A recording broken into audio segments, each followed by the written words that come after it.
July 30th, 2021. From El Cajon, California, this is episode 238 of You Can Bet on That. Hi, everybody. Welcome to You Can Bet on That, a podcast for the recreational gambler.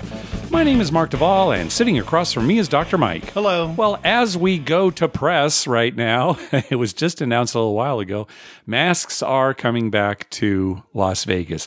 It's unfortunate. I think we kind of saw it coming because, as the cases increase and there's talk about, more infections and the Delta variant and what have you, they were encouraging, more mask wearing, and, here it comes, and Vegas is going to be a part of that. Well, yeah, and here in San Diego, same thing. The county's now recommending that everybody wear their masks indoors. Yeah. Whether you're vaccinated or not, you still need to wear a mask. So I imagine out at Harrah's Rincon, when we go this weekend, we'll probably see people wearing masks again. Yeah. I mean, I don't know how the casino feels about that, but they're recommending that you do it. Yeah, so. And I'll probably wear one. You probably will too. Well, I wore mine last week. You're around, all your patients all day long, so I it's can't afford to yeah. test positive again.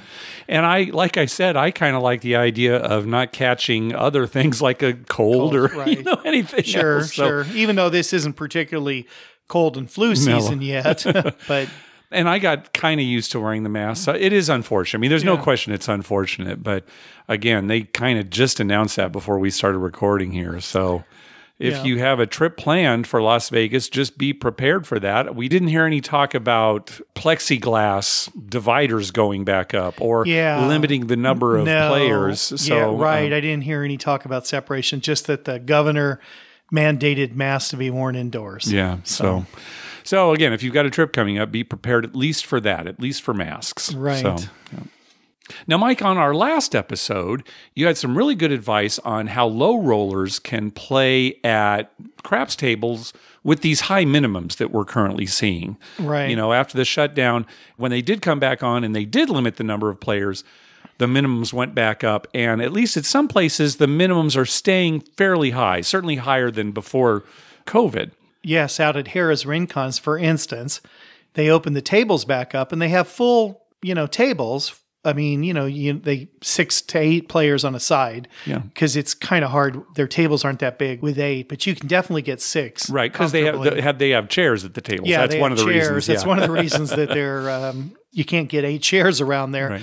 But they did not lower the limits. No, have you noticed? 3 tables on a weekend night. 2 will be 25 and 1 will be 50. Right. Yeah, they have not. Only on the roll to win craps, those sometimes will have a lower. The ones but even they're like $15. Yeah, right. They're not $5 or anything. Yeah.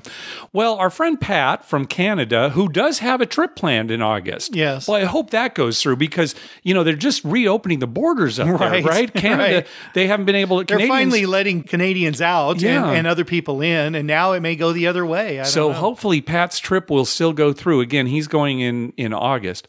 But he sent us an email and had another suggestion for low rollers at these high limit tables. And I'm so glad he wrote to us because this is actually something that we've done in the past too, and we continue to do even. We continue to do this regularly. I don't know why we didn't mention it, but we do it all the time. Yeah. So here is Pat's suggestion. So if you're, say, a $5 player, normally you try to find a $5 craps table, and let's say you're doing a 3-point molly. That's where you have a pass line bet and 2 come bets with odds. So, you'd have $5 on the pass line. And let's say the point comes out as 6. And again, let's say you're at a 3, 4, 5 times odds table, which a lot of the strip casinos are. So you can take $25 on that 6. And then you make 2 come bets. Maybe you go up on an 8 and a 9. You put $25 odds on the 8, $20 odds on the 9. And then you play like that. And that's how it goes. Well, if you're at a $25 table, why not do this? Why not mimic come betting? In other words, don't make a pass line bet, but let's say the shooter comes out on 6. Well, now place the 6 for $30. Right. It's the same amount that you would have had if you'd had a $5 pass line bet and backed it up with $25 odds. Yeah, all you're giving up is that 7-11 on the come out, which you're also saving money on the 2, 3, and 12. That's true. So that's not nothing because you do have that edge on the come out. So you are giving that up. but it'll allow you to basically risk the same amount of money once points are made. And again, you do the same thing with your come bets. Two nice things about that. You could mimic the rolls. So let's say the second roll is a 5. Yeah. Then you could just say, give me a $25 5. So it has like you had a come bet. You just place it after a 5 has come up. But really pretend like you're come betting. Yeah, even to the point where, let's say, okay, you're on the 5, 6, and 8. Right? Oh, and you would take it down after they hit once. When it hit, you take it down as if your come bet were coming down. Yeah. And now you're only risking 2 numbers, just like you would if come bet. Now, that takes discipline. Yeah, it takes a lot of because, discipline. dealers aren't going to suggest you bring a place bet down. They never do. No. And most people don't. Right. Well, you could, if anyone said anything, you say, well, I'm pretending like I'm come betting. I'm seeing how this goes. Yeah, that's actually a good thing. Just tell them what you're doing. They'll appreciate that. Oh, okay, I got you.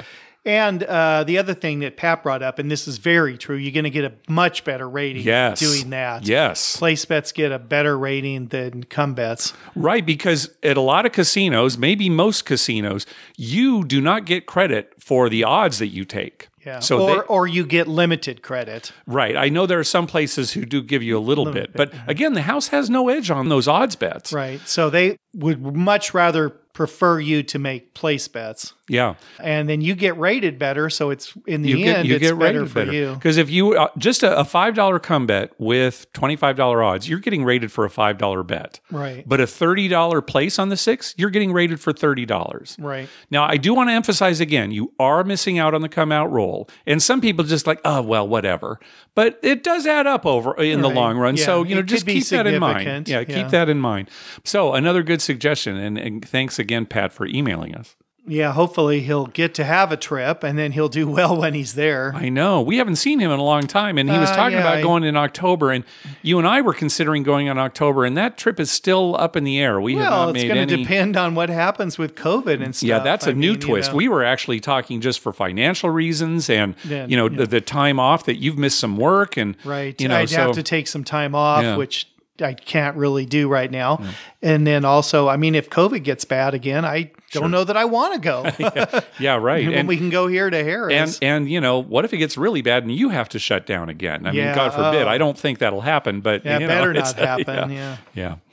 Well, Mike, I'm going to tell you about a new craps bet that you've probably never heard of, a side bet. You ready? Yeah, I'm ready. Okay. It's called Muggsy's Corner, right? They put it where the big 6 and 8 normally is. Okay. Right? Muggsy's Corner. Where do they move the big 6 and 8? It's gone, baby. Gone. Come on, that can't be. You can't tell me it just disappeared. The big 6 and 8, the most popular bet in most casinos? I'll tell you what. If you told the dealer, here, I want to place the 8 for $30, but only pay me even money, they'll say, okay, we'll do that. We can do that. We'll do that at our casino. We'll suggest it. Well, here, just put it on this big 6, and there's no confusion. You're betting on 6. Look how big it is. They'll give you the $30, and then they'll take the extra $5. Yeah. They'll just drop that. Yeah, that's a toke. All right, Muggsy's Corner. So Heather Ferris from Vegas-Aces.com has a video on YouTube showing how the bet works. You make the bet on a come-out roll. If the come-out roll is 2, 3, 11, or 12, it automatically loses. Okay. But if the come-out roll is a 7... the bet wins 2-1. Okay. Okay. Not even money, 2-1. All right. In the case where a point is established, the bet stays out there. And if the very next roll is a 7, the bet pays 3-1. So you get paid on an immediate 7 out. Right. And you get paid on a 7 on the come out. Right. And anything else is a loser. Is a loser.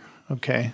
So they leave it out there until the next roll just to see if 7 comes up. Correct. If 7 doesn't come up, it loses. It loses, yes. And then can you make another bet at that point? No. Or is that's done until the next come out roll? Right, yes. Okay. Mm-hmm. Yeah, you just do it on the come out roll. Very simple. Yeah. It's kind of fun for those, immediate 7 outs, 0.7 out. Oh, the don't players are going to love it, right? They're going to be betting that like crazy. I'm going to win there and I'm going to win my don't pass bet. So I don't know if it's something that's going to catch on necessarily. It's got a 5.5% house edge, which is not as bad as, the prop bets in the middle of the table. Right.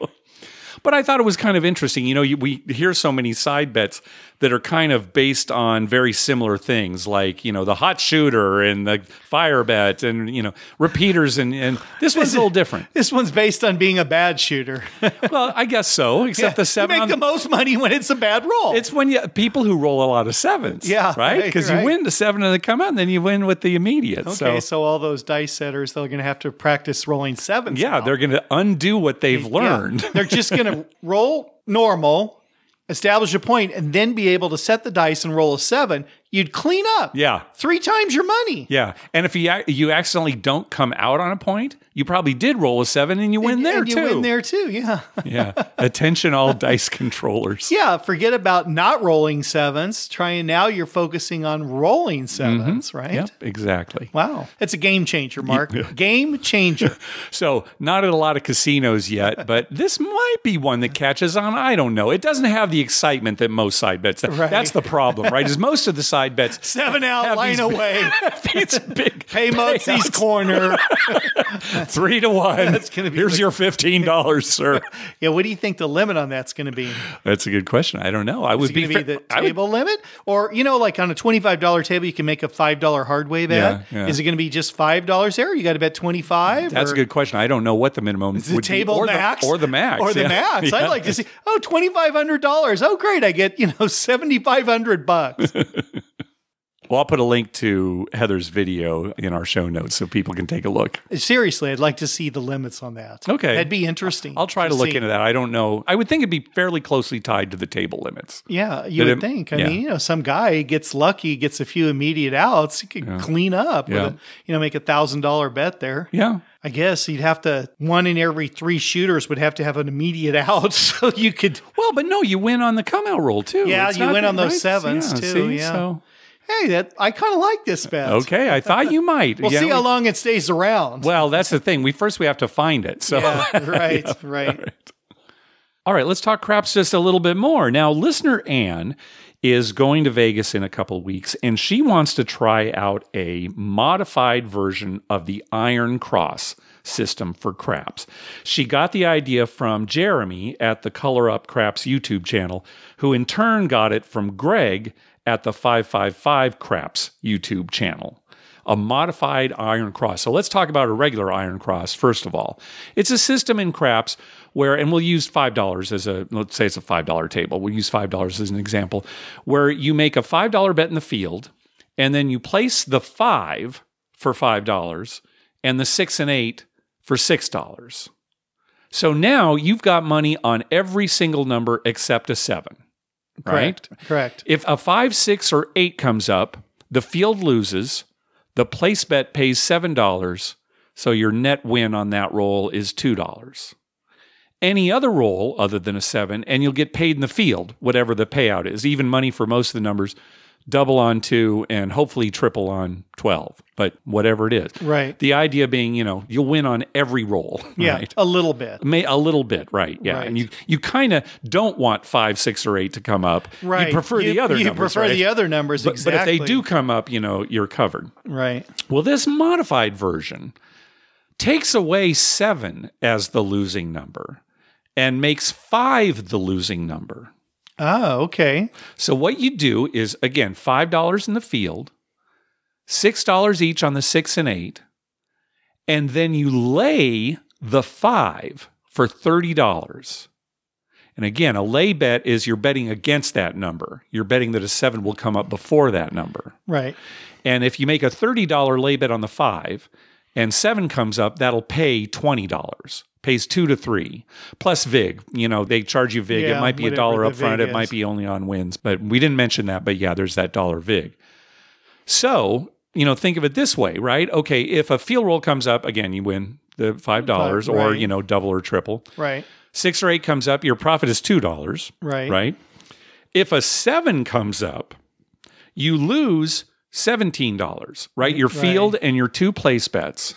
Right. But you win $20 on your lay bet against the 5. Right.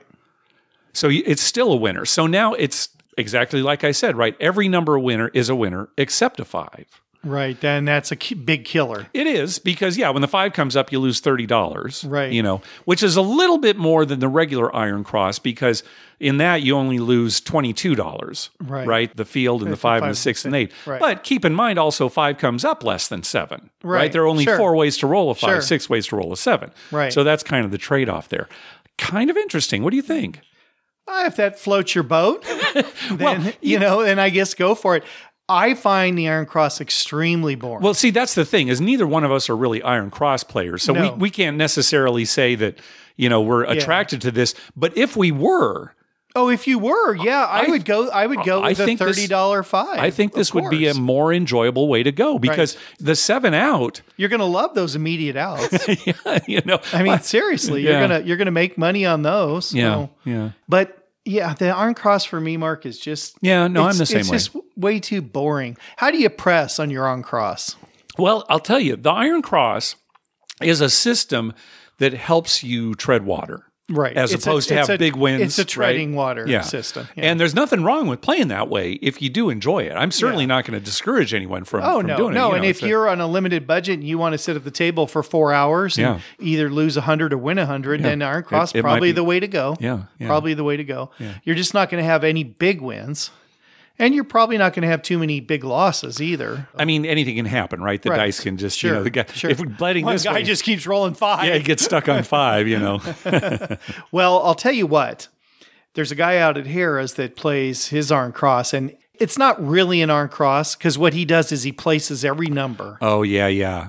And then he makes a field bet. When the field bet hits, he presses 6 and 8. Yeah. He uses that money to press 6 and 8. Yeah, and he'll make, he uses kind of bigger amounts. But like our example here, he would be making $6 field bets. Right. So that when it hits, he can press his $6 or his $8. Well, you know what he does, Mike? He actually presses them both. Yeah. He puts a $6 bet in the field, and if field wins, he presses both the 6 and 8. So, he's putting his winnings and his initial bet up there. Right. It's an aggressive way to go. It makes it's a very aggressive Iron Cross method. And he told me once we were playing, he said, well, I'm a big Iron Cross guy. And I said, yeah, I can see that.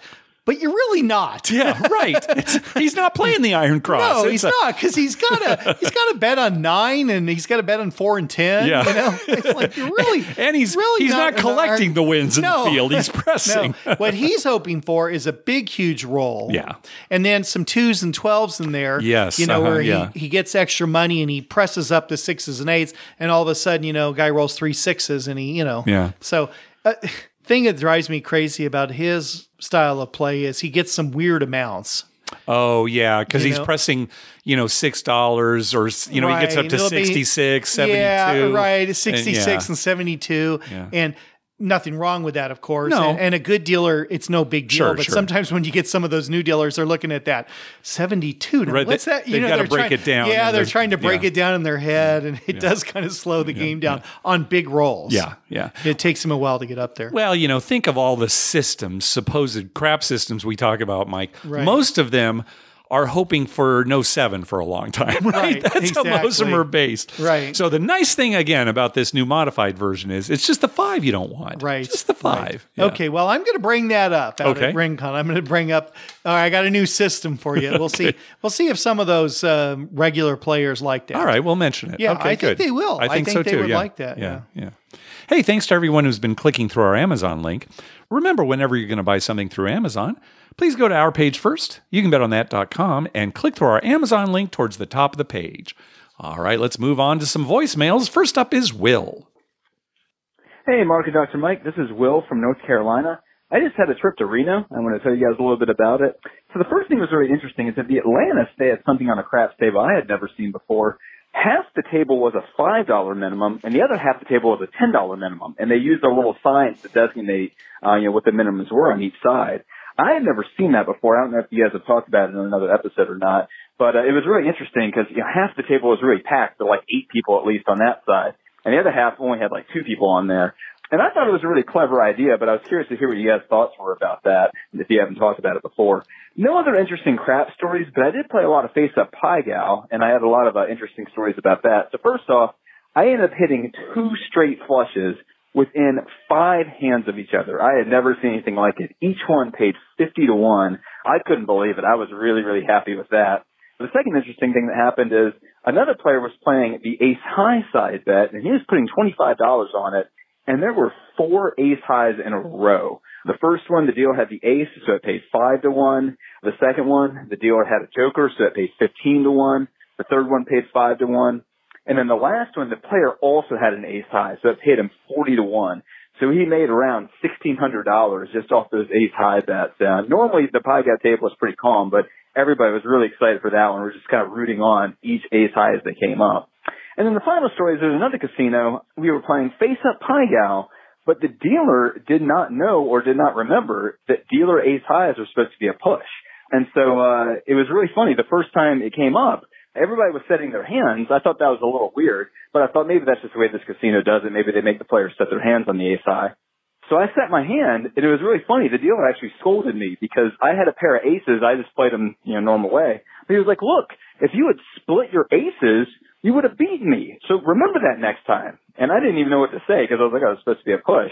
But I didn't say anything. And it's a good thing I didn't because he just went on, kept paying all the other players. And the guy next to me even whispered to me, he's like, wait a second, wasn't that supposed to be a push on the ace-high? And the woman next to us was like, shh, don't say anything. And it was a good thing we didn't because over the next 45 minutes or so, there were 3 more dealer ace-highs. And he just went around and just treated it like a normal hand. Thankfully, no one ever lost it. There were a couple pushes, but most of the time people won, and we even had a couple table wins. So that was a really interesting situation. The pit never noticed it, and we just played with a little bit of advantage for that little bit, so I thought it was good. So I just want to tell you guys those stories. I always appreciate it, guys. All right, bye. Yeah, now, just to remind listeners, in Face Up Pie Gal, the idea is that the dealer sets their hand first, and you can see it, and then set your hand accordingly. So since you have an advantage there, the way they offset that is if the dealer has an ace-high, every hand is a push. Yeah, whether you beat him or not, right. It's just a push. And it's enough of an offset, they don't even collect commission. Right? So that's the way that it works. So here's a case where the dealer doesn't know this. It is kind of funny. He really should, because what's he thinking? They've given the players this huge advantage. So, this is the way the game is. But maybe he hadn't dealt for a while and he was just used to regular pie gal. Yeah, right. Oh, yeah. Or had just come from a regular pie gal table, right? And wasn't thinking. For whatever reason. But it's extra funny that he scolded Will. Yeah, good on Will for taking a scolding instead of just keeping his mouth shut instead of saying, well, no, it's a push either way. And everybody else at the table groans. He took one for the team. He took one in the neck for the team. Way to go, Will. Good job, Will.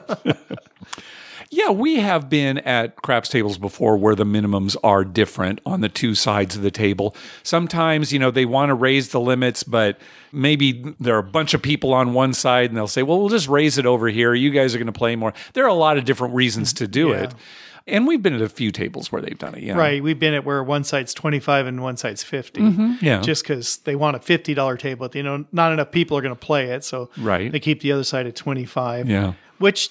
it's fine. I have no problem with two different sides. It can get a little confusing because when you go up to a table, it's not like you check both sides. You usually look at one side and say, oh, it's a $10 table, right? But yeah, I don't know if you're going to see too many $10 tables anywhere anymore anyway. Okay, bad example. Yeah. I mean, seriously, you're 15 or 25. Yeah. During the week, we have heard about some $10 tables on the strip. Right. Certainly, if you go downtown, you're more likely to see some lower limits. So, yeah. All right, next call.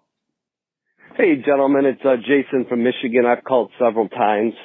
Looking to get a little more clarity from you in your perspective, or just fill me in on the difference. And obviously I know the difference, but you got tribal casinos and then corporately held casinos around the country.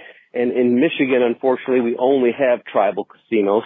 But I listen to a lot of Gambling Vegas podcasts, and a lot of the people on those will discourage playing in any tribal casinos and only encourage you to play in corporately held public casinos. So just curious, is it truly that big of a difference or disadvantage or advantage? And is the laws and regulations that the publicly held casinos are under that much more stringent than the tribals that it makes a difference? If you could just kind of speak to that a little bit, I'm curious. Thanks. Have a great day. Yeah, if you're just talking about a night out at the casino, there's no difference. Right. That's what I was going to say. If you're talking about you just go out for a few hours some night, there's really no difference. Well, and even you and I, Mike, we go to a tribal casino every week, and it's as if we're going to a regular casino. Right. The only time it could be an issue is if you had some kind of dispute with the casino. Right. I think that's where the big difference is. Right. Especially some kind of legal dispute, something like that. Yeah. The legality of it would be different with a corporate versus an Indian casino. Yeah. You know, if you're in Vegas and you're on the Strip and you've got some kind of beef with a casino, well, you know, you can go to gaming and, you know, file a grievance. At tribal casinos, you might complain, but it might not go anywhere. Right. Bob Nersessian, who is a regular guest on Gambling with an Edge, he's a lawyer who represents a lot of advantage players.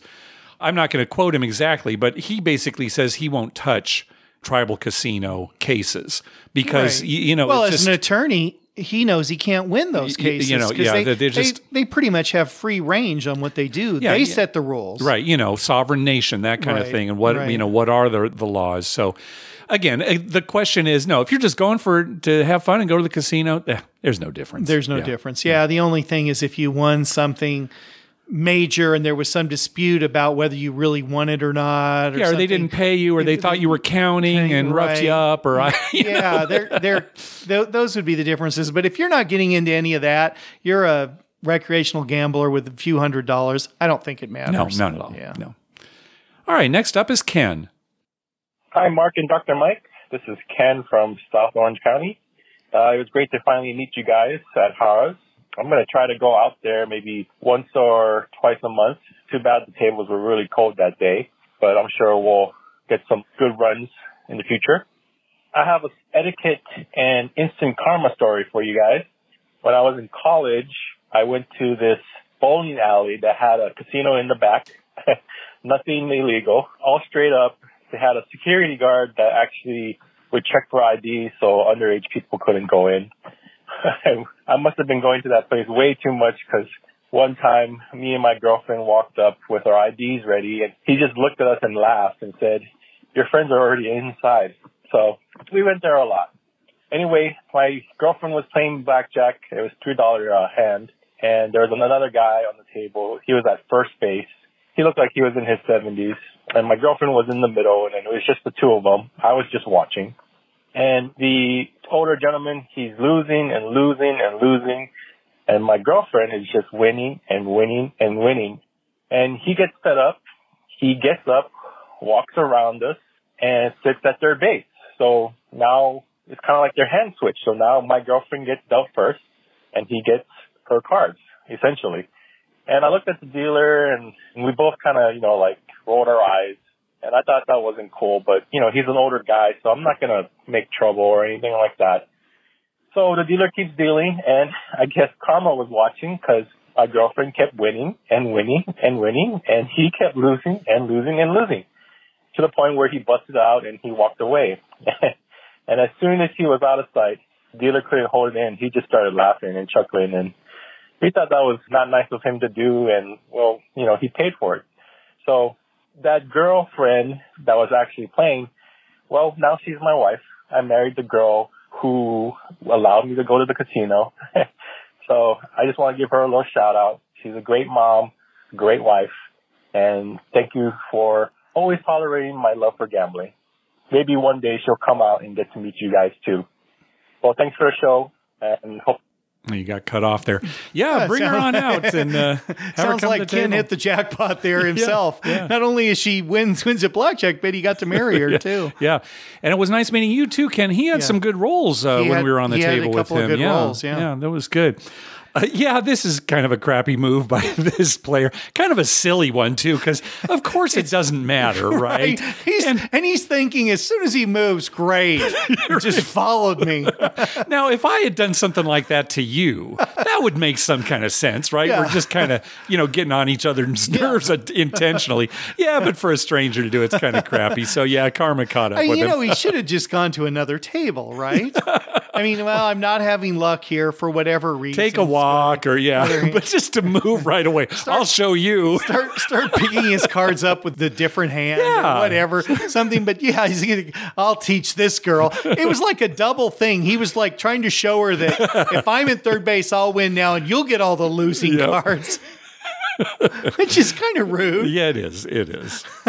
Hey, you shouldn't have waited till he left. I would have openly laughed at every hand every time he busted. Yeah. Bring out the cognac. Hey, I want to hear more about this bowling alley with a casino in the back. He said, it's not a casino with a bowling alley somewhere. Right. It's a bowling alley with a casino. The main thing is the bowling. And you can get in there. Any age can get into the bowling alley, but you need to. And now Ken said it wasn't illegal. So what was going on? Right? Maybe they just told you it wasn't illegal, Ken. And, right. It's all on the up. That's why there's a guy with an Uzi at the door. Right. No. This is on the up and up. We're going to hear from Ken again later on in the show. All right, next call. Hey, Mark and Dr. Mike. This is Nick from Connecticut. Long-time listener, always contemplated calling, never did. Got a quick story for you guys about craps table at Mohegan Sun. So it was a $10 table, pretty much empty table, me and three buddies on one side, and there's an older man standing behind us, not playing, just watching, and he's got, the Post-it, and he's writing down the rolls. He's keeping track for his award-winning system. And he waits and waits and waits and waits, and he finally is ready for his roll, and my buddy is about to throw the dice, and this guy lunges for the table and drops a $1,000 chip on the table and says, $800 high low, 50 in the field. And they go, bet, dice land, 12. So they pay him, I think it's about $12,000, something in that regard. And, he doesn't want to play anymore. And he doesn't end up actually taking the chips, though. He says, put it towards some marker or credit or something. He talks to the pit boss. And he just walks away. And this was probably the 6th or 7th time that I ever played craps. And I couldn't believe it. Lastly, I just want to say that the moment I heard Dr. Mike pronounce the word coupon as coupon, my heart broke. And it was like watching one of my heroes become a villain right in front of my eyes. So it's pronounced coupon. Oh, it's pronounced coupon, not coupon. I love you guys. Love your show. Thank you. Bye. Now, Mike, you know that I am constantly correcting your pronunciation, of everything, your grammar, everything. Yeah, I basically correct everything that you do. Well, but sometimes my your speech mother grew up in Missouri, and my father's from a Greek island. Okay, so whatever English I learned off the streets. Okay, all right. Well, I am jumping onto your side here, Mike, because coupon, either pronunciation is acceptable. I've heard both. I tend to use coupon because that's what my mother used to say. Sure. But my wife says coupon. Yeah, I say coupon. Well, sometimes I guess I will say coupon. Look at Webster's, though. Both pronunciations are listed there. So I hope, Nick, I'm back in your good graces now that Mark has clarified that either one is acceptable. We all go, okay, data and data. Yeah. Both are acceptable. But when I hear someone say data, oh my God, it's like fingernails on a chalkboard. And data suggests. The data suggest. Yeah. Data is a plural. So right. You don't say data suggests. Oh, God. But remember an episode, it was season 2 of Next Generation, where there's that new doctor that we didn't like. No, and she was only on for that one season. Very controversial, but some people loved her. Right, but we were definitely on the side that didn't like her. I did not like her. But she called him data once, and he corrected her. Right. All right? And so just remember that. Data, say data. I'm going to really geek out here. Years ago, I bought the Bible for Next Generation that Gene Roddenberry had written. That's where it's like background on all the characters and stuff like that. And in his original draft for everything, it was to be pronounced data. Oh, really? And so somebody must have come to him and said, Gene, this is what wrong. What are you doing? Well, the reason I didn't like her is because she was condescending to everybody. Yes, right. She was rude. Way too condescending. And she's the ship's doctor. Okay, she's pretty high ranking. Yeah. But she was way too condescending. Yeah. The other doctor, Dr. Crusher, she was more cordial to everybody. Better bedside manner you get from Dr. Crusher. Yes, exactly. Right. Back to Nick's call. Yeah, that's a kind of funny story about the guy writing down all the numbers and then jumping in and, the high, low, and field, and then a 12 come up. I would say he knew what he was doing. No, but he's the fact that he was SOB the fact that he was paying him off a marker after the bet won, maybe he doesn't know what he's doing. Maybe that's how I pay my markers off. I just sense when a 12's start thinking of that, Mike. Yeah. Well, I don't have to anymore. Now I'm just going to make that Bugsy bet. The Bugsy. You mean the Iron Cross bet or the Mugsy bet? Mugsy bet. The Mugsy bet. Okay. Mugsy. Yeah. Hey, maybe they should have it at the Flamingo and call it the Bugsy bet. Yeah, and then get sued for copyright infringement or something, right? Because the bet's already whatever. Boy, we're really going off the rails here. Let's move on to the next call. Hi, gents. This is Peter, and I was at the Pepper Mill in Reno about a year ago, and I was playing video poker at a bar where I was having non-alcoholic beverage. That's important to the story. Just playing, basically quarter of a hand sort of thing. And then I noticed that the option of this particular game also had blackjack on it. I know the odds aren't great anyway, but I'm whiling away the time, earning my non-alcoholic beverage. So I went to blackjack. And something happened that got my attention, and I said, did that just happen? And so when I played again, I was a little bit more mindful, and when I pressed hold for my hand, I had something like a 19, and the dealer was showing a 6, and I pressed hold, the machine hit me. So I busted out, and I thought, did that just happen? And when I bust out, I double my money for the next one, and then double and double, and, when I'm playing quarter blackjack, that's easy to do. So now it's like the third time I do it, and that same scenario happens. I make sure I look at my finger, I look at the buttons, I look at the screen button. I was very mindful that I was choosing stay, and the machine hit me, and I busted out. So I went and got one of the video managers, whatever you want to call them, and she handed me $1 and said, well, play in front of me, and let's see what happens. And it took a couple hands for that same thing to happen. She immediately shut down the machine. She clicked out the ticket, said, thanks for letting me know, handed me the ticket of 25 cents that was left over. I lost under $5. Definitely in this game. You could switch it out for the free non-alcoholic beverage I got. But it's the principle of the thing. Should I have gone to somebody and asked for something a little bit more, like some kind of free play, something like that? I just felt like 25 cents for losing $3 to $4.50 would have been something nicer. What do you guys think? What's the etiquette here? Thanks a lot. Love the show. What's your personality, right? How much effort do you want to go to complain, to say that you lost? Although I think they should have given him like $5. Well, yeah, she should have. First of all, she should have done something. Yeah. And, I guess you should have said something at the time when she was just giving you 25 cents. I would have said, well, don't I get my $5 back since the machine was kind of ripping me off? Right. Or do I need to go to Gaming Commission? Yeah, right. Honestly, I mean, that's something the Gaming Commission, wait a minute, are all the, does this happen regularly? Yeah, sure. I mean, how many people notice this? But again, how much effort do you want to put into it for the amount of money you're talking about? And we certainly know people who would absolutely complain and try to get some more out of it even. Hey, I don't just want my $5 back. I want a free meal and, et cetera. Right. And then there's some who just, what's a proper etiquette? There really isn't. Well, but I mean, this is just... As the pit person or the person in charge, I would have just said, well, how much did you put in originally? Yeah. And they said $5, $20, whatever. Okay, here you go. I'm going to give you $20 or $5. Yeah, or even in free play. Here, I'll give you 20 in free play. You lost $5. Here's 20 in free play. Here's 20 in free play. Sorry, the machine messed up. Shut it down. We'll figure it out. There must be a glitch. But how much stress can your personality take when it comes to complaining about stuff like that? So for me, zero. Yeah, for that amount of money. Oh, yeah. I just want to move on. Yeah. So don't feel bad.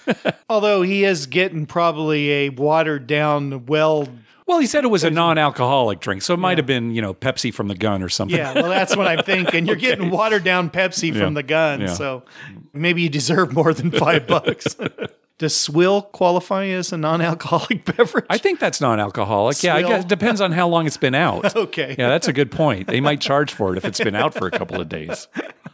This swill's a little fermented. We're gonna have to charge you for this. That's right. Cherry or no cherry. All right. Next up is David. Hey, Mark and Dr. Mike. This is David from NorCal calling. And a quick question for you guys. It's everyone's wish or dream to be able to hit it big on a table. Let's say you make 10 grand on a craps table, blackjack table, whatever. What tips do you have for making sure that you leave that table and make it back safely to your room? Is there anything the casino can do to help you out there, walking you there with security, or just what advice would you have in those scenarios? Thanks. Have a good one. Bye. Yeah, if you're uncomfortable, with the amount of money, You can always ask for security. Always, yeah. Yeah, and they will most definitely accommodate you. Yeah. I mean, if you say I want someone to walk me up to my room or out to my car, they will do that. Yeah. Every casino. If you're comfortable just saying, just get me to the elevator and make sure nobody's on with me, or, whatever you want to do, but definitely ask. Yeah. Other options too are if you've got a lot of money and you're, in this example, he's actually staying at the hotel, consider taking your money and put your money on deposit with the casino, right? That you could draw against with a marker or get it later, that kind of thing. Then you're not taking the money up to the room. Right. If you are actually leaving the property, not his example, but, maybe you're staying at another hotel. Yeah, that's the kind of situation where you really have to be aware of your surroundings and look around, avoid dark areas. It's always better if you're with other people too. Yeah, if you're even one other person, you're much safer than on your own. But even Vegas, when we've had large sums of cash, we're looking all over the place. And, when we get in the car, we're looking in our rearview mirror. And, when we go to the room, we're watching. So, yeah, having a buddy, that's certainly maybe the best thing. That is the best thing. Do you remember this story, Mark?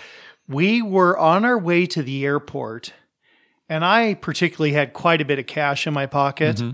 And the driver evidently was somewhat new. And he headed to the airport, and then instead of turning where we knew he should turn to go to the airport, he turned the other way and started going away from the airport, like to the desert area. Yes.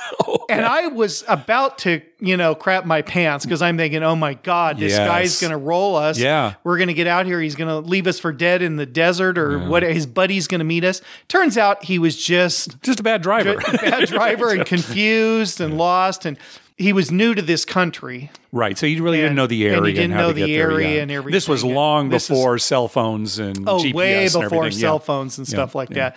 It's the only time I've really been actually really scared. I thought, oh my God, we're in big trouble. Yeah. But again, if you feel uncomfortable going to your room, definitely ask security. Right. Definitely. The worst case, you may have to wait a little bit for somebody to do it. But I've never felt unsafe in the casino or going up to the room if it's in that casino. Yeah. Because, I just make sure I'm the only one on the elevator. Right. Someone else steps in, I just wait for the next one. Right. But if I was leaving the casino walking somewhere, that's a different story. And you do have to be very careful for that. Yeah. All right, next up is Jim. Now, Jim called us back on episode 201, where he talked about making the 6-card bonus side bet at a 3-card poker table. $25 for himself and $1 for the dealers. He ended up making 4 of a kind, which paid 100 to 1.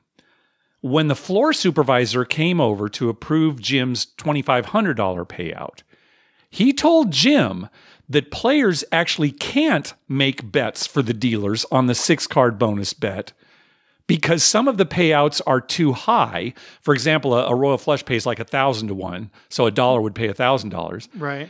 And they have to tax winnings once they're over a certain point, and they don't have a way to tax all of the dealers. And we heard that and thought, what? Yeah, it just doesn't sound right at all. We were a bit confused about that. All right. So this doesn't successfully close the door on this issue, but Jim does have a follow-up that is at least somewhat satisfying. All right. Let's hear this. Hey, Mark and Dr. Mike. This is Jim from Ohio. Hey, I called a while ago and caused quite a kerfuffle on your show, I guess, telling a story about hitting 4 of a kind on the 3-card poker table and the dealer bet being disallowed because of a certain payout and somebody having to pay taxes. Anyway, I wanted to call back with a little bit of clarification on that I received a week or so ago. I was at the same casino playing craps. They don't have the fire bet. They have different side bet, but one of the players had a bet in there for the dealers, and they ended up doing really well and hit, I guess, 1,500 to some 2,000 to 1 payout. And they had to get approval from the pit supervisor or pit manager, and he came over and approved the $2,000 payout for the dealers like it was nothing. And I didn't want to say anything that would stop the dealers from getting paid, of course. So I waited until a few minutes later when I left the table, and I asked the same pit manager and said, "Hey, is that okay?" And he said, "Of course it's okay." And okay, well, I was here once before, told the story. And he gave me the sideways look and said, "Taxes? What do you mean? The dealers pay taxes on their paychecks, so that's where the taxes are taken out." No, if somebody told you that bet wasn't allowed, they were completely wrong. So anyway, I thought I'd follow up with that. But the point of the call, I was listening to your last episode, and you were talking about a minimum buy-in at a craps table, and I have to say, I think that would be a great idea, especially with pandemic times. For a while there, we were down to 3 players per side on a craps table. And I can't tell you how many times I'd go to a casino and there'd be a wait list to get on a craps table, and I would see, somebody get to the rail and it's their turn, and this one guy in particular pulled out $45 to buy in on a $25 table, and he bet a $15 hard 10 and then had it turned off immediately, and he would stand there for 10 or 12 rolls with his one single $15 hard 10 bet turned off, and then he'd turn it on for 1 or 2 rolls, turn it back off. And I thought it was ridiculous that somebody could stand there with $15 in action once out of every 6 to 10 rolls and take up 17% of their available slots for players. And I thought minimum buy-in could eliminate or reduce some of that. So you can put me in the camp of being full. Take your time. Have a good day. Good luck on the tables. Okay, so his example there at the end, that did kind of make sense when casinos reopened right after the shutdown because, it was really prime real estate at the craps table and the blackjack tables. So I can understand a minimum buy-in during that time. I think we're past that. I don't think we're going to see minimum buy-ins really become a thing. We've only heard of a couple places in Biloxi. We haven't seen it anywhere else. I don't see it happening. Unless we go back to COVID problems where of course, yeah. If they limit the number of spaces, I could see it coming out. I'd be so furious if a guy was taking up a space, betting, 2 rolls out of every 10 or something. Oh my God, that would drive me crazy. And we've seen people do that kind of stuff. When there's plenty of room, it's no big deal. Right. I mean, do what you want to do. Yeah, by all means. Yeah. The pit must hate that because then they have to... what does he really bet when they're trying to rate him, trying to keep track of how much? Because when he's off, he has no action. Right. He's 0 rating, right? So they must love a player like that. And I'm glad he followed up on the thing. Now, isn't that one of the things we said? Oh, yeah. That the pit just didn't know what they were talking about? Yeah. Who knows what this original floor person was thinking when he was talking to Jim? He didn't know what he was talking about. It just makes absolutely no sense. It's another one of those examples, and I think I said it at the time, where they don't know exactly what's right or wrong. Right. So they just make something up. Instead of finding out... They don't want to look like they don't know. Right. So they Instead of finding out the truth and just saying, look, I don't know. Let me check on that. Yeah, right. And then go check on it, call somebody who does know. No, they don't want to look bad. And so they make up some cockamamie story. Yeah. And who's going to question them? Yeah, right. I mean, you're not in charge at the casino. Some pit boss is telling you. Right. But again, we've seen thousands of dollars get dropped into the boxes for dealers, right? With fire bets and everything. Right. And here's this new floor just saying, well, yeah, it's fine. Whoever told you this originally didn't know what they were talking about. Yeah, and like the new floor said, all their tips get put into their paycheck. Yeah, right. They get divided up and they figure out, okay, this is how much you earn, and this is your tips, and this is your total paycheck, and then that gets taxed. That happens in restaurants with waiters and waitresses. It happens in a lot of businesses. Yeah. So. All right. Thanks for the call, Jim. All right, next call. Hey, Mark and Dr. Mike. This is Coles from Virginia Beach, Virginia. Recent listener, discovered your podcast through the Red Eye Gamblers podcast a few weeks ago, and started listening to you guys and love the show. I took my first Vegas trip back over Thanksgiving week back in the fall, and learned how to play the game of craps before I went out there and played a few times with a little bit of luck, kind of up and down, and had a lot better luck on the blackjack table, as a matter of fact. Went about 8 for 8 playing blackjack and about 1 for 3 playing craps. but I love the game craps, and down here in Virginia, there's not a whole lot of casinos to visit, at least close by. So I was wondering what you guys do as far as kind of practice to get your fix of your craps play before the next time is that you can get down to our local casino. So are there any online kind of games or websites that you use to sort of practice new or different strategies, or how do you go about getting your practice craps fixed? So let me know. Love the show. Can't wait to hear from you. Thank you.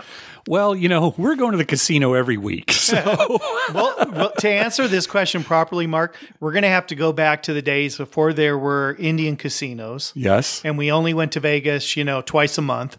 And then what we did in the weeks in between. Oh, okay. Well, in that case, our friend Paul built a craps table. Right. And we just played at home and took turns being the house. Yeah, That's took each other's money. We also, at times, would have a little craps layout that you could lay on a regular table. Right. We'd play that way. Yep. I had a little handheld thing that played craps. Oh, that's right. Yes. You could put in your bets and everything. And, just like one of those little poker machines. Or those real machines, old ones. Yeah. Those real old ones. I had one of those. So those are ways to practice. Yeah.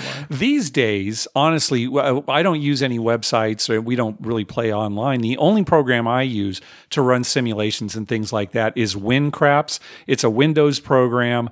You're able to do a lot of things with it, program different strategies. It's got a lot of the exotic bets like fire bets and all small tall, things like that. But that's what I use. So, that's a way you can kind of just play for fun. My suggestion, if you really want to just practice and try different strategies out, is just buy yourself a little felt, which you can get in a lot of different places. Yeah. You can order one online. Yeah. I mean, you can get big ones, small ones. Nice ones, crappy ones. Yeah. And then just, get some cheap chips. And, say, okay, I'm starting with 500 and just roll the dice on the floor and make bets and see how systems work or, do it with a friend or whatever. Yeah. So hopefully that answers your question. Yeah. Or just go every week like us. Yeah, it's another option and too. Move to San Diego. All right, next call. Hey, Mark and Dr. Mike. My name's Denver, and I live in Dallas. I'm just calling to report a trip from July 20th to the 23rd. 5 couples went. The wives went to go see Usher, and on that night, me and another buddy went on to the Mirage and got on a crapless craps table for $15. I played the Extreme for 60, which is the 2, 3, 11, and 12, and the pass line with double odds. I bought in for $800 and cashed out for $5,800. The Extreme numbers just kept hitting. 6-1 on the 2 and 12, and 3-1 on the 3 and 11. I'd hit one and pressed it up $15. If it hit again, I'd go up to 100. Multiple times, at least one of those numbers would roll 3 times on a given shooter. I started on the table around 11 p.m. At 4:30 a.m., there were only 2 players left. I finally glanced at the table min plaque, and it read 100 minimum. I asked why, and they replied, "We're trying to shut this table down, but you two keep on winning." I appreciate they grandfathered us in. So I was tired, and me and this other guy, who I only knew from that night, colored up, and we left the table. Obviously, that's an extreme winning percentage. After listening to y'all's podcast for the last couple months, I'm sure Dr. Mike, I know he's never played a crapless craps table, because at least from what I've heard, and the way he likes to bet, from what I hear and pressing up, who knows how much he would have won from the Mirage that night. But I do highly recommend Dr. Mike and Mark, both of you, finding the crapless craps table at some point and playing those extremes and enjoying it. We stayed at the Flamingo. The table mins were basically 25 and sometimes 50. We went to Ellis Island a couple of times. Table minimum was $5 over there. That way help all the players play, with the wives not being big gamblers. That was fun for them to get on the table a little bit. Went on to Caesars, normally 25 and 50. Went to Cromwell, found a $15 table there. Went downtown, went to Circa just to see how beautiful it is and really nice property downtown. Moved on over and played a little bit at Binion's. Played over at Golden Gate. Moved on over down. You got cut off there. Yeah, we've played at crapless craps tables we've before. played them before. Yeah. The interesting thing, I guess, about crapless craps is, you can have points of 2, 3, 11, and 12. Right. And you can place them, or really it's buy bets. You buy them. Right. And like Denver said, right, the 2 and 12 pays 6-1 and the 3 and 11 pay 3-1. So, if you get some repeaters on there. If you're getting a lot of craps numbers coming up, you can really make some money. Yeah. The problem is, the pass line has a much higher house edge, as a result of those rules. Right. But, sure, every once in a while. I guess we're traditionalists. Yeah, that's right. We stick with the regular game. Yeah. I like this story about, though, how they raised the minimums, up to $100, just so new people wouldn't come to the table, right? Because they figured these two are eventually going to get tired and leave. Right, yeah. We just don't want any new people coming. Yeah. And that does happen. They'll say, in an hour, this is going from 10 to 25. Yeah. And people, groan and everything. And they're just trying to weed down the tables. Yeah. Well, and in some extreme cases, they'll just shut the table down. Yeah, right. Say, after, this shooter, we're done. After this next point is made, got to go to the next table. These guys are off. Yeah. Well, it's a business thing. Oh, sure. They can't keep 4 dealers there for 2 people betting, Right, exactly. And, maybe the dealers are already working overtime. They're already on their overtime. Yeah, they want to go home. Yeah. All right, last call. Let's hear from Ken again. Hi, Mark and Dr. Mike. This is Ken from South Orange County again. Just to get a background on my play style, I usually start off with a modified version of the Iron Cross, and after a couple of hits, I go to inside and then progress to across. And for me to get to across, the shooter's doing pretty good. So as they're trying to roll the point, it bothers me so much when they start rolling horn numbers because I don't have action on it. And, I don't want to waste any rolls that's not a 7 out because, you never know when the 7's coming. So sometimes I just want to put a little C&E bet out there, like a $6 or $8 C&E. So what my question is, in the long run, am I costing myself money to make that C&E bet? Or am I going to gain money by making that C&E bet? Because it does hedge my bets. When it hits, it's great. But when it doesn't hit, I lose some of my place bet money. So I was just wondering what you guys think. I know Mark's probably saying don't bet it, and Dr. Mike's saying bet it. But I just want to know what the numbers say in your simulations that you make, Mark. All right, thanks for the show. Look forward to hearing from you guys. Thanks. Mike, how many times have we been in the middle of a hot roll, really good roll, and then like 3 will come up and we'll just yell, a wasted roll, completely wasted. More times than I can count, Mark. It infuriates me too when in the middle, because I only bet craps numbers on the come out. Yeah, your prop bets are pretty much only on the come out. Mm-hmm. In the middle of the roll, guy, has made 4 or 5 numbers. I'm thinking it's a good roll. All of a sudden 3, 11, 11, 12. And I'm thinking, why isn't this at the beginning of the roll when I could make money? Because at that point, I don't make any. And a lot of people, especially at Harris Rincon, when one craps number is rolled, they all, give me a right afterwards. They give me a horn bet right afterwards. Like 2 of them are going to come up in a row. We never do that. Yeah. And when 4 of them come up in a row, we're just, ugh. Well, Ken, I'm not going to say you shouldn't make the bet, but your question was, will you lose money in the long run or win money in the long run? And the answer is you will lose money in the long run. Yeah, you shouldn't bet it. Every bet at the craps table, other than the free odds behind, every bet is a loser in the long run, even if it's a bet in combination with other bets. You're saying this is like a hedge when you're in the middle of a hot roll so that these horn numbers, will win for you. But just because you're making that bet, a horn bet, in the middle of a hot roll, that doesn't make that bet any better than any other time. So yes, you're still going to lose that in the long run. Hey, maybe what you should do, Ken, is find a crapless craps table where, you're getting all the numbers and then you spread out to the 3 and 11 and the 2 and 12. Right. Then you've got them all. Yeah, eventually he said he eventually goes across, gets across. Well, on a hot roll, you eventually get them all. There you go. You're sitting there, come on, 12, come on, 12. Yep. All right, well, that's going to do it for this episode. We want to thank some people for some recurring PayPal donations. Brian Dancer, Brian and Sarah, and Josh. Thank you very much. We also got a donation from Brandon. Dr. Mike, my favorite cereal is Fruit Loops, even though I'm a grown-up. Isn't that the best part of being a grown-up? Take care, fellas. Yeah, you were talking about Fruit Loops. Yeah. Sarah. It's funny because as a child, I couldn't tell you that one cereal was my favorite. Mm-hmm. Because I liked Fruit Loops, and sometimes my mom would get Cocoa Puffs, and I like that. Yeah. And every once in a while, I just have to have cornflakes. Yeah, just sure. plain old cornflakes or plain old Cheerios. Yeah. Real Cheerios, not the store brand Cheerios. Right. Yeah, not the generic. Yeah. There is a difference. Yeah. But as an adult, I find we like Fruit Loops a lot. Okay, Fruit Loops, your big one? Yeah. Well, it's always been Quisp for me, and it always will be, even though it's hard to find in our area. But I'll tell you, these new ads for Fruit Loops that they've been playing, they're so colorful. Yeah, they're very and colorful. vibrant. I think I'm going to go buy some Fruit Loops. I think that's good advertising. That is good advertising. What's your favorite hot cereal? Oh, I'm not a hot cereal guy. I'll say Mapo. Ooh. That's I've always liked cream of wheat. Okay. I love cream of wheat. I could eat cream of wheat every day, really. Oatmeal, take it or leave it. But cream of wheat I could eat every day. I'm not a hot cereal guy. I got a special technique for my cream of wheat, which I won't divulge on this episode. Oh, I don't think I'll save that. All right. I don't think I want to hear it ever then. Yeah, no, if you don't I'll want to save talk it. about it on this show. I'll save it. We also got a donation from Neil. Karma donation for an upcoming trip to Las Vegas, July 28th through August 1st.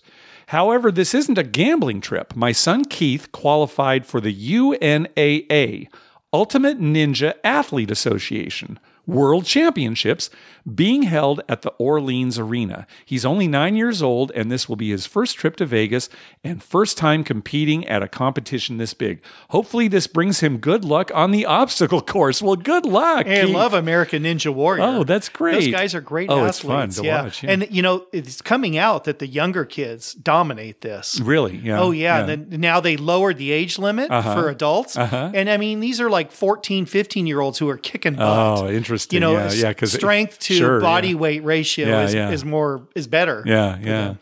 We also got a donation from Anne, who told us about the modified Iron Cross. Karma donation for an upcoming Vegas trip with my husband, August 15th through the 20th. Hoping to find some $10 tables and trying out the new modified Iron Cross betting strategy at the craps tables. Well, good luck, Anne. Maybe try downtown, too. You'll probably have better luck finding the $10 tables. Early in the morning. Yeah, or, middle of the week, that kind of thing, yeah. Right. We also got a donation from Ken that we met at the casino last week. Here is a hard 6 or 8 for both of you. If it hits, parlay it. May the dice be nice. All right, so we got to do that. We'll take his donation. We're going to bet it this weekend. All right, very good. We also got a donation from Jay. Karma donation for upcoming Vegas trip. Started playing slots after your sister-in-law's episodes, and I've hit some jackpots at local casinos. Hoping to hit my first in Vegas. I still play plenty of craps too. Jay. All right. Well, thank you very much, Jay. Yep. And we also got a donation from Pat, our friend from Canada. Again, Pat, hope you have a great time in Vegas. August trip. Again, he hasn't been there in a couple of years because of the shutdown. Yeah. So hopefully he's able to go. We haven't seen a lot of people that we used to see, once a year at least, sometimes twice a year. Yeah. So now we're going to have to, hopefully things will get back. By the end of summer and October will be fine, and we'll have this big trip, and everyone will come. Yep, I hope so. Hey, be sure to check out our TV listing showing all the gambling-related shows coming up within the next 2 weeks at youcanbetonthat.com/TV-listings, and our list of gambling-related movies at youcanbetonthat.com/movies. We'd love to hear from you. Call our voicemail hotline at 951-292-4377. That's 9512-WAGERS. 9512-WAGERS. Or you can email us at youcanbetonThat@gmail.com. You can also follow us on Twitter at YouCanBetOnThat and on Facebook at facebook.com/YouCanBetOnThat. Finally, please go to your favorite podcast app and write a review of the show. We love getting your feedback. What do you got for us, Dr. Mike? Well, all I've got tonight, Mark, is that the trading deadline for baseball's coming up. Yes. And the Padres are trying as hard as they can to get Scherzer from the Washington Nationals. Mm-hmm. Yeah. And I would love it if they get him. That guy's a stud. Yeah. He's a great pitcher. Yep. But it looks like the Dodgers are going to land him. Yeah, okay. So the latest reports that I heard this afternoon, it looks like the Dodgers may be the team that signs him. Okay. And that would be the worst thing for the Padres. Judge Dave would be happy. Yeah. But we do not want him to go to the Dodgers because with him, the Dodgers will be more formidable than they already are. Yeah. And I still think they're going to win this division. Okay. Even though I think they're 3 games behind San Francisco as of right now.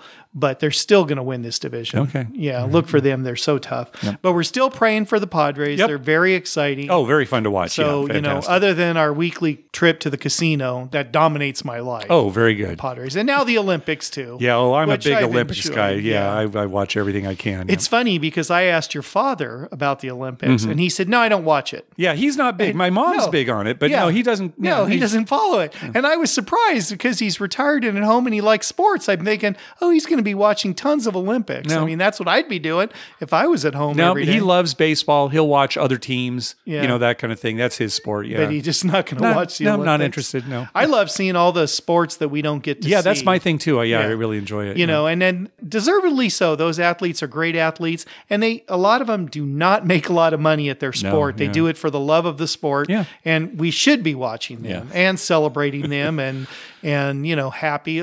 One of my daughters, I was so proud of her the other day. Some American finished like 4th or 5th, and she said, well, that's still 4th in the world. You're still the 4th fastest person in the world. It was some swimming race. Yeah. And I thought, good for you. That's the approach everyone it's a good should attitude, have. Yep. Oh, just to be there. Can you imagine just being picked to be an Olympian? No, I can't because I'm usually, you know, eating M&Ms, lying down, watching it, right? So I'm on the couch eating Fruit Loops and dreaming about Hershey's bars with almonds, you know, thinking, boy, it'd be nice to be in the Olympics. Then I look down and I can't see my feet. Yeah. And I think, keep dreaming, Dr. Mike. Yeah, that's my dream. All right. Thanks for listening. Good night.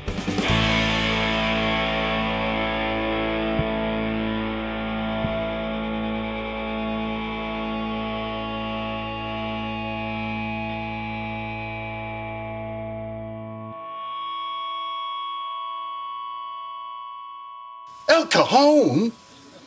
That's the Enos of San Diego.